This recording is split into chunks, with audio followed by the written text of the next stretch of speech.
Hey guys, and welcome back. This is ChosenArchitect, and today we have a pair of giants behind us, and we're going to work towards making them, and we are going to get ourselves some ore processing set up. So I hope you guys are ready. So starting off today, we've got to hit up the Nether, and to do that, well, we first need to mine up some obsidian, and what better tool to do that with than the diesel-powered drill. Man, it's never going to get old having this big, crazy drill to mine with. The problem is finding a good, reliable source of lava. Even though it's all around me here, it's actually not. Also, by the way, this is still like the best tool. Wow, did we just find that? Yes, we did. I think I found the perfect place to set up a another portal. Look at this. Right in here, right into the black strip where we probably would never even notice it. And yes, you can build portals in this shape, which is super, super cool.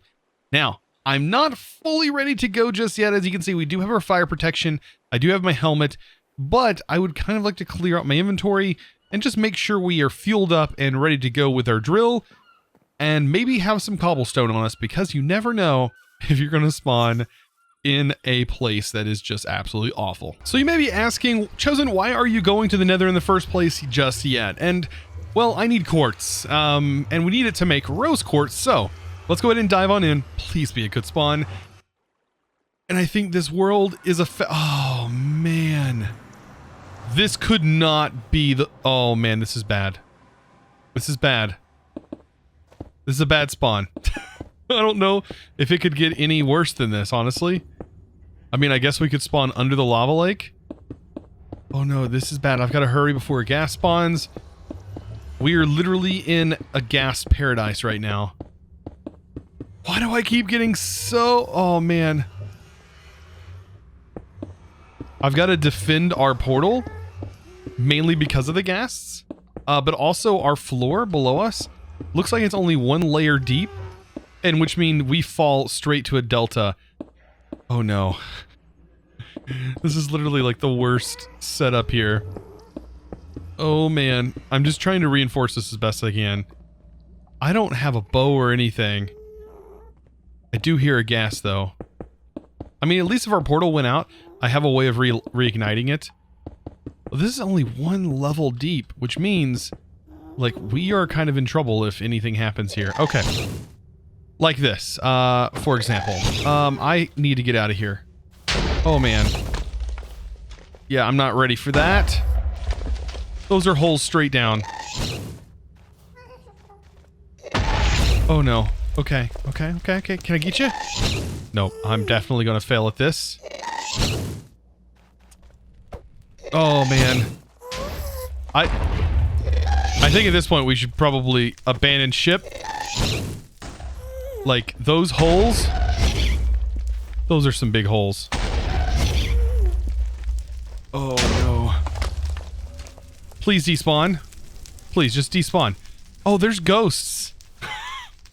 Should I have came here? I don't know. Is this at least a path of some sort? I've got to get out of here. Or get into something. Like, I've got... I came here just for quartz, and I'm not finding it. Oh, this is bad.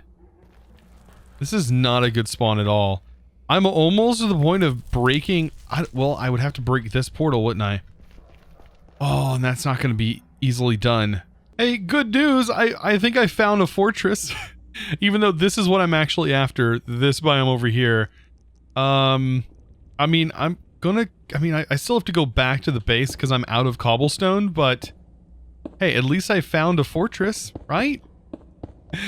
Oh man, this is the worst. This is literally the worst. Okay, WTF is that I just saw down here?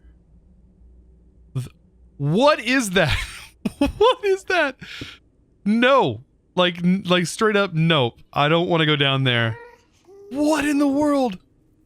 There's a ghast. Please don't see me. I only have a few cobble left. I've got to go back. Okay. This place is a little scarier than I thought. So this is absolutely horrifying. I'm glad I can place it like this, because, oh, this is scary with them guys there. So at least I can place it like that, thanks to Quark. Oh man, but without Quark, this would have been a horrifying setup. Horrifying bridge. Because we have Blaze over here shooting at us. What is wrong with those guys? So I've effectively broken into here, even though this is not exactly like why I came. I definitely didn't come here to go to a fortress, but, you know, since it's here, I mean, I might as well give this a shot. Very, very cool. Make sure I light that up so I know kind of where that's at. I could set a waypoint. That is something I could do. Okay, so my goal, though, is to actually get over here further. If I take a look on the map, I can see that over here is going to be the quartz that I want. Wow, what a setup just to go get quartz. And I think above me is where all the baddies have spawned. Yeah, I need to get over here. I might tunnel. Also, while I'm here, I'll probably grab some nether wart, hopefully. Depending on how weird this this fortress is, I don't actually know how this is set up. If it's a full one? Is it like... Oh, it is. Hey, here it is. So we are in the chest area, so we might find some loot while we're here. Ooh. And there's a high chance that we can find some of those accessories. That would be kind of useful. So here's the nether wart. Perfect. Now I just need to find some chests and hope that there's some good loot in them. So I have found the exit in the blaze spawner. I guess while I'm here, I could probably farm a couple blaze so long as I don't take any damage. Which, I mean, I'll take damage from a skeleton. Get out of here. But I don't think I'll take damage from the blaze. Unless, like, they're right on me. So I could grab a blaze rod. Or 2. Or 3. Yeah, I don't think I take any damage, so I should probably farm this for just a minute or 2. Hopefully get something nice. Wow, there's another blaze spawner right there. Hey, there we go. Nice little blaze rod. We just de-rotted the blaze into the... Yes, we de-rotted the blaze. This is what I'm looking for down here. Oh, we finally made it. So now I can kind of bridge myself down, get some stairs going down here. I kind of have a track as well. But man, what a weird way to get quartz. This is probably the hardest time I've ever experienced getting nether quartz. What a weird thing to say. But I literally had to travel all this way. I guess the new Minecraft biomes, they just... Yeah, they don't care. They are rough. All of this just to get some nether quartz. Wow. But I'm gonna grab all of this as much as so I don't have to keep coming back. Now, after that crazy adventure, you might be thinking, well, Chosen, don't you need brass in order to kind of progress? And I was taking a look at the mechanical crafters, which is what we need for the crushing wheel. And yes, we do need brass because these mechanical crafters are going to require brass casings and are going to require brass sheets. And to get brass, well, we could go through the process of making brass within this with a mixer and a heater and everything, but we kind of already have an alloy kiln and all we need is zinc and copper and we can make brass that way. So 3 copper to our brass and we're looking pretty good. So all I got to do is smelt up some copper and also make sure we have, let's see, some zinc and we should be good.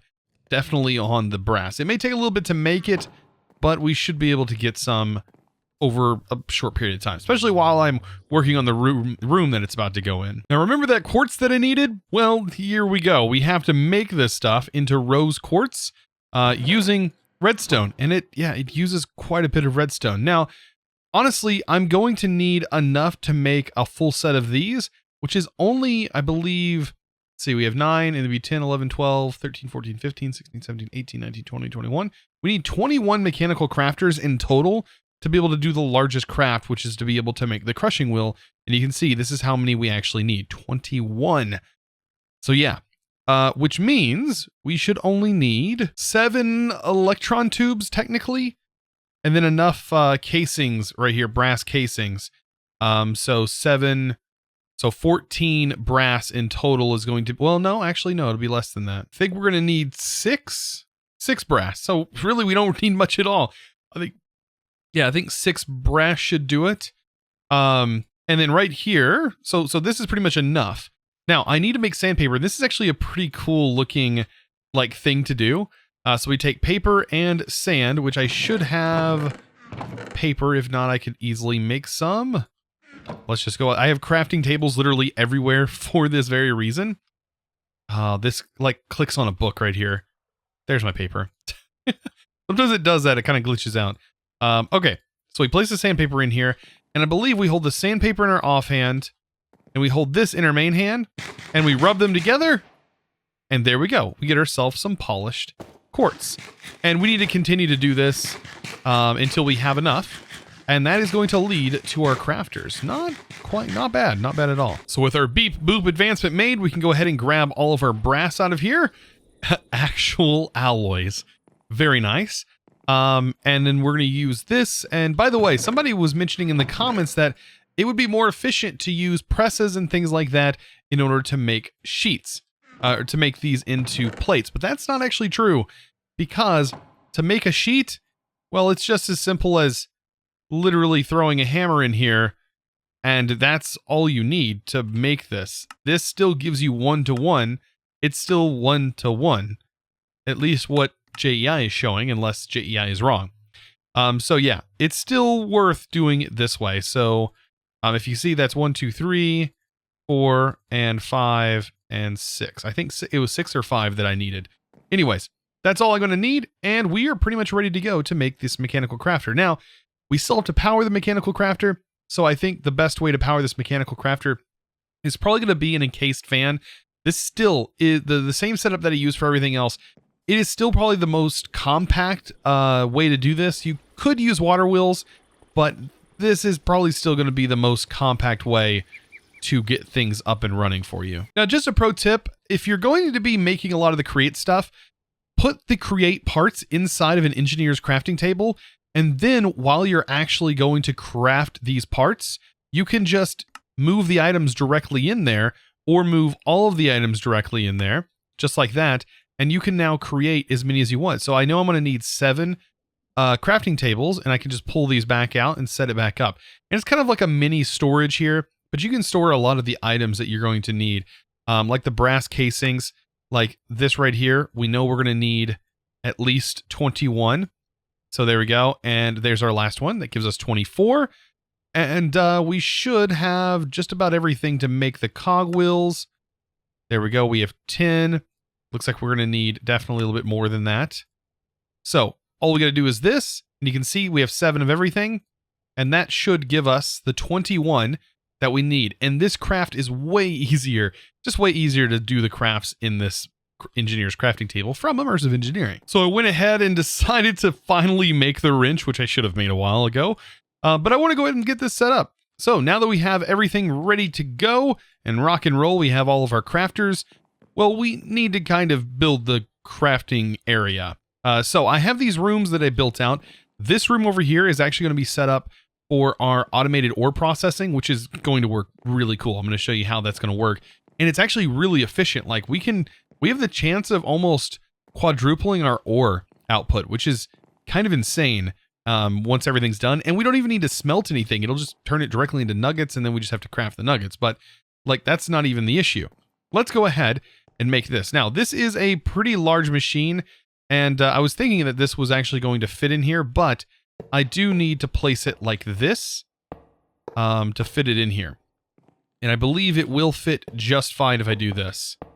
Just like that. But it's going to give us some room in the back, actually, for a little bit of the crafting. Yeah, it does look like I am going to have to bring this down a little bit. Bring the floor down here, because this is definitely not going to fit.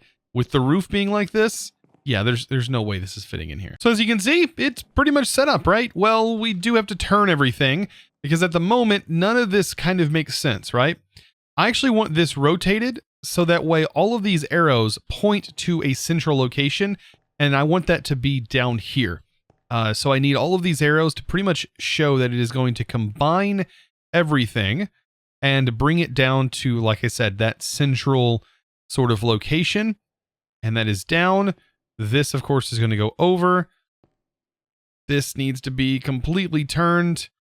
There we go. And then I want everything going to this middle location. Yeah, it's probably best to start from the top and sort of work your way down. And that's going to be the best way to get this set up. So to get this turning, which is, oh man, just forgive me for that. To get this going, we are going to need to pretty much turn this encased fan, turn the rotation on its side. So as of right now, you can see that we have a regular gearbox. If I was to use this fan, and let's just go ahead and get the fan set up, because the fan is going to be right here. So directly below it, I should be able to place the fire. So we place this here, and then we place the fan on top. Wrong way. I need to hold shift to place it. There we go. I kind of like that. Once you get used to it, I really do like that. We are going to need a lever to power this. So I'm going to go get a lever real quick. Slap a lever on this bad boy, and we should be just about ready to go. Here we go. Slap a lever on here. Now you're going to see that that is going to be turning. So if we take a look at how that's set up, we have a gearbox here, and the gearbox, when we look at it, well, it doesn't have a top and bottom. So to fix that, we need to rotate it and make it a vertical one. And all we got to do is just recraft it to get it there, and vice versa to go back. But the vertical one should get us where we need to go. And if I place this here, you can see this is now spinning. It's not fast. This is not meant to be fast. This is just meant to just get it done, right? And all I got to do now is hook this here. Now you can see it is overstressed. It appears the contraption is overstressed. Add more sources, slow down the contraption. Okay. So with this in mind, I think that I might have to go with a water wheel. Ugh, now that I see that. But there is a way to adjust this as well.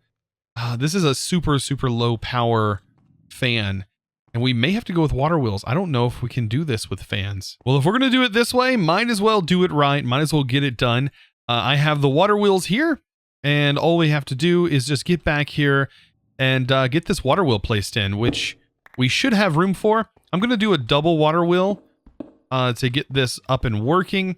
And we can actually place it over here, to be honest, because we can always change the direction, the rotation of our area. Okay, so let's go ahead and get this set in. And it doesn't. This doesn't really matter which particular way you're going to be placing this. It doesn't matter the rotation direction, but you can always change that as well with a gearbox, which is kind of a neat thing to do. So if I place these in, all we need is a place for the water to flow, which we already kind of have that with this being placed in here. Let's go ahead and place that in there. I'm just kind of like throwing blocks down, but this is behind the scenes, so it doesn't really matter too much. And then right here, this is the best place to place the water, is honestly right here. And then that way it flows the maximum all the way around. But I am going to need 3 buckets of water. This is just one of them. So I'm going to go ahead and get the rest placed in. So with all of this rotational power, well, we need to get it over here. And to do that, we can use a gearbox and hopefully be able to turn this thing around. I was thinking we should be able to anyways. I might have placed it in a bad spot now that I look at it. I mean, we can place a shaft here. Let's see. Yeah, this is going to take some finagling to get this to work now that I look at it. So to fix this, all I'm doing is just moving it back one, and that should hopefully fix the problem. Now, I am still running into a problem that I've seen that I potentially won't be able to fix. I hope I'll be able to fix this. Let me make sure, because I don't think all of the water sources were in there fully. Replace this last one. Close that off. That should close itself. Now, all I need to do is I need to just add a shaft. Simple shaft. And then add a gearbox to this. That's going to change. And we throw this in here. And there we go. Now it is up and running. And of course, if we want to cover this, we can. But I think I'm just going to kind of leave that as is right now so we can see that it's turning. So now, when we put the correct items in here, it will start to craft. So now that we have this set up, of course, we need to craft something in here, and I'm going to be crafting the crushing wheel. As you can see, it does require this pattern: stone in the center, wood on the outside, and then surrounded by the andesite alloy, which I have tons of now. All of this goes very simply like this. Bam, bam, bam, bam. And then we just surround the whole thing. Now, once we get this set in here, it should activate, and you should see that it changes. And with the rotation going on here, it now starts to craft. How cool is that? And so if you have everything lined up, the craft should inevitably end up at the point which you set. And also make sure the final block is pointing outward. As you can see right here, it's going to combine. And there's our item. Perfect. Ready to go. All we have to do is collect them. And now we have a pair of giants. So to set these two bad boys up, pretty much the same setup that I had before. Campfire, encased fan, and then we have a vertical gearbox. This one is actually turning the right way, so I place it on the right side. And you can see it is rotating this direction, rotating inward, and that is good. That's what we want. This one over here, I had to place it one deeper than this one, and as you can see, I have two vertical gearboxes, and they're doing the opposite of this one, rotating it the other direction. So together, if we put the crushing wheels together, look at that. They are now going the proper direction, and if we throw some cobblestone in there, you can see that it should get crushed down eventually, and then it's spit out into gravel. Now, here's where I want an entirely different setup going, right? Because after it's spit out into gravel, I want, well, I'm not going to be using gravel, but after I spit the iron materials out, I want to wash them. So, right here in the center, I need another setup, and it's going to be another fan, actually. So to sort of go through my thinking on this is I want a fan to be at this level right here. So same as this one. And I want the fan to be generating the power. Okay, we have that established. I'm going to need a gearbox, a vertical one, to change the rotation. So let's go ahead and give this some power with a lever. And then I need another fan to make sure it is pushing and not sucking power. So is this pulling or is this pushing? It looks like it's pushing. The way the particles are set, it definitely looks like it is pushing. And I can't actually go up, walk up this while that's doing that. That's interesting. That's something I didn't know. I couldn't actually get up. So with that, I should be able to throw an item, and hopefully there's enough power to be able to push an item, or push an item with fluid here, because I want to put water here, and I need to make sure that's enough rotational speed to actually get the water flowing. So I need a bucket of water, and I need to place it. I guess I can probably use a pressure plate. So with this, we place that there. Water. Okay, so it should wash items. You see the particles here. Now, what are some items that can be washed? Well, I think gravel can be washed. So if I place a block here to block this in, effectively, is this being processed? It looks like it is, but is it pushing the item? Okay, it did push the item. Well, that's interesting. That was the block that I put there. Where'd my gravel go? Did the gravel does it just disappear when it's done? That's something I didn't know. I need to know though, is it going to push it where I want it to go? It is slowly but surely pushing it, which is good. So long as it can push it to at least this block. I think it'll actually push it all the way out to this block. But I need it to go here. And once it's here, we can have an auto sorting system to get this to work. Okay, so I think I have some ore, and we can try this out already and see if this works. And it should pump out the actual material. So does it work with any ore though? So this will do crushed aluminum, and then the crushed aluminum, when we wash the crushed aluminum, will give us aluminum nuggets. So this should work.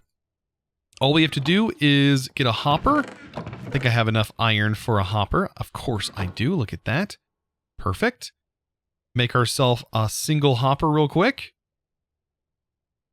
And we'll actually place the hopper directly above these two crushing wheels, and that will allow us a space to actually place these in. Oh, by the way, I also need to power these things. So let me get in here and just simply place a lever to power these on. That one's on. And then I need to get over here and power this one. Oh wait, actually this needs to go one below. I keep forgetting that that one's actually on the ground. So there we go. And then that's powered. Perfect. we're ready to rock and roll. This setup is actually kind of clean looking as well. Place this and a hopper right in the center right here. And then we drop this in. And what we should see is this hopefully being washed. It does look like it is being washed. So we are going to get cobblestone as a little bit of a side effect. But as you can see right here, look at that. Oh, it is working. Totally working. And we might be able to put a hopper here to collect. Okay, so I want to see if we put a hopper here, is that going to be too far? Is this going to pick up the items before they're done? That's all I want to see. So to test this theory, let's go ahead and place that there. Place, I'm just going to do a couple iron ore. Let's see if this gets washed fully before it goes into the hopper. Oh, I hope it does. I hope it's like, oh, it's perfect. That's perfect. And then it gets sucked into the hopper, and then we can place a chest here to collect everything. Yes. Oh, this is going to work perfect. I kind of want to use the spruce chest because they look really cool. Just like that. And then all I got to do is throw the full ore in, and we have an automated ore processing unit. And yes, this does a really good job. Look at that. And then it just gets sucked up into the hopper and we're good to go. Wow, this actually turned out way better than I thought it was going to. Now I just need to clear up the back blocks. So I just want to get a rough estimation of how much that was. That was 20 ore worth of iron, right? 20 ore blocks. How much iron did this actually generate for us? 45. So it definitely doubled our ore. It definitely doubled our ingot output. Definitely did 100%. It did it actually at 2.25%, at least with just 20 ore, but it should be able to do a bit more than that overall. This is still a really good way to do this. I know that Mechanism can, of course, ore triple very, very quickly. Like, you don't really need a big setup, but it does require power. This is passive. All you gotta do is throw the ore in here, and bam, this chest is going to fill up with that, and it is definitely worth it early on, as this just requires wood and honestly not many materials at all. So of course, over here on Sponsor Mast, is this called a mast? I think it's called a mast, where they put the sail and everything. I think it's what it's called. Anyways, over here on Sponsor Sail, I want to give a huge shout out to the sponsor of today's video, and that is going to go to, with a capital T, there we go. Thanks to Ethan Rhodes for being an amazing sponsor. Of course, if you don't know what a sponsor is, well, it's of course my Patreons, who are the best ever. Well, second to, well, subscribers are the best, then Patreons. Well, no, Patreons, then subscribers. You know what? You get it. You get it. Anyways, if you're interested in becoming a Patreon, of course, you can find that linked down in the description below. And anyways, if you enjoyed this video, be sure to give it a huge thumbs up and also click that subscribe button if you're new and you haven't clicked that subscribe button already. Actually, if you are here and you think you might have clicked that subscribe button, you should probably check, because you never know. You might actually not be subscribed. You would be surprised at how many people have actually told me that they thought they were subscribed, and then to find out they actually weren't. Anyways, guys, I hope you enjoyed. Of course, I'll see you in the next episode. And as always, thanks for watching.